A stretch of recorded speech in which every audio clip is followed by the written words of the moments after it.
Oui, non, mais je veux pas faire de la surenchère et répondre à la réponse, etc. Mais effectivement, simplement, par rapport aux épiceries sociales et solidaires, j'ai un peu de mal à comprendre parce que je pense pas que, voilà, la détresse, la difficulté financière, les accidents de la vie, ça se sectorise pas. On va pas faire une épicerie sociale ou une épicerie sociale et solidaire réservée aux étudiants, puis une autre réservée. Enfin, à un moment donné, voilà, je sais très bien que vous êtes dans le clivage. Désolé, nous, on n'est pas dans le clivage. On n'est pas dans ce truc-là. On est plutôt dans, justement, comment on peut faire le vivre ensemble. Et j'ai entendu l'incompétence, croyez-vous, croyez-moi sur parole, j'en ai autant à votre service. Mais je veux pas vous attaquer, ça serait trop facile.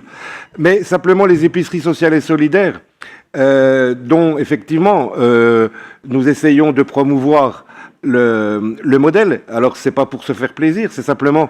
Alors évidemment, il y a social et solidaire. C'est peut-être compliqué pour vous à entendre, mais l'idée, elle est bien justement de favoriser cette mixité sociale. Alors je comprends que ça vous dérange, mais voilà, vous voulez chiffre contre chiffre. Moi, j'ai les chiffres à votre disposition et ma collègue me disait qu'il y a une épicerie sociale et solidaire d'ailleurs sur les campus. Donc il faut aussi peut-être revoir un peu vos informations. Au Crous. Voilà.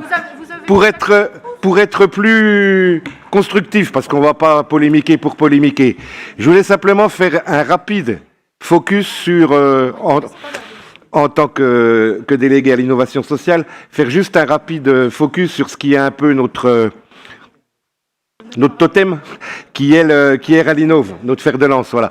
Donc, Ralinov, c'est un dispositif qui a été initié en 2012.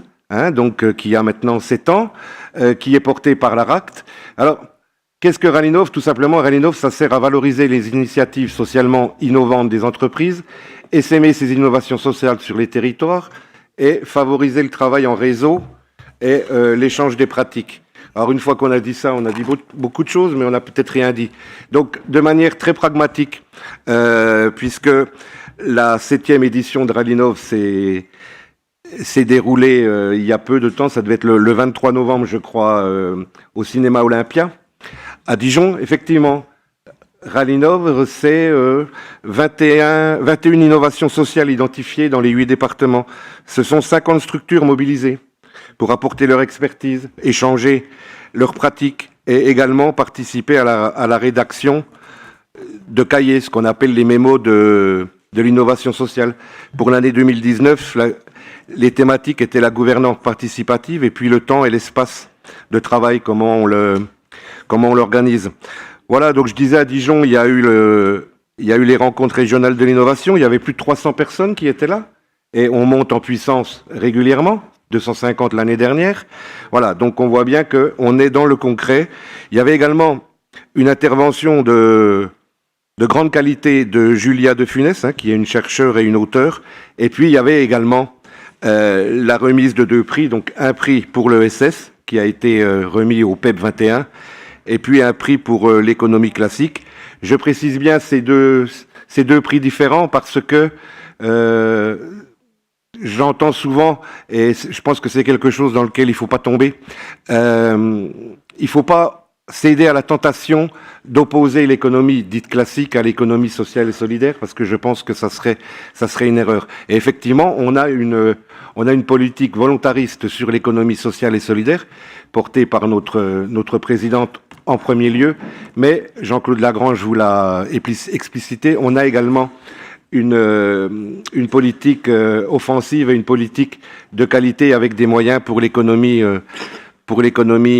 dite classique, parce que quand on aide l'économie sociale et solidaire, en particulier dans des territoires qui n'ont pas ou peu d'ingénierie, bien évidemment qu'en premier lieu ça profite à l'association ou à l'entreprise qu'on aide au niveau de l'ESS.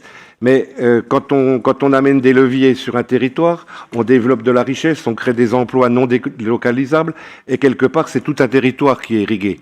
Et cette irrigation, bien évidemment, ça permet à certaines entreprises de se créer, de se consolider, et ça amène également une plus-value au niveau de la création de richesse. Et la création de richesse, elle profite à tout le monde, que ce soit aux acteurs de l'économie sociale et solidaire, et également aux acteurs de l'économie dite classique. Je vous remercie.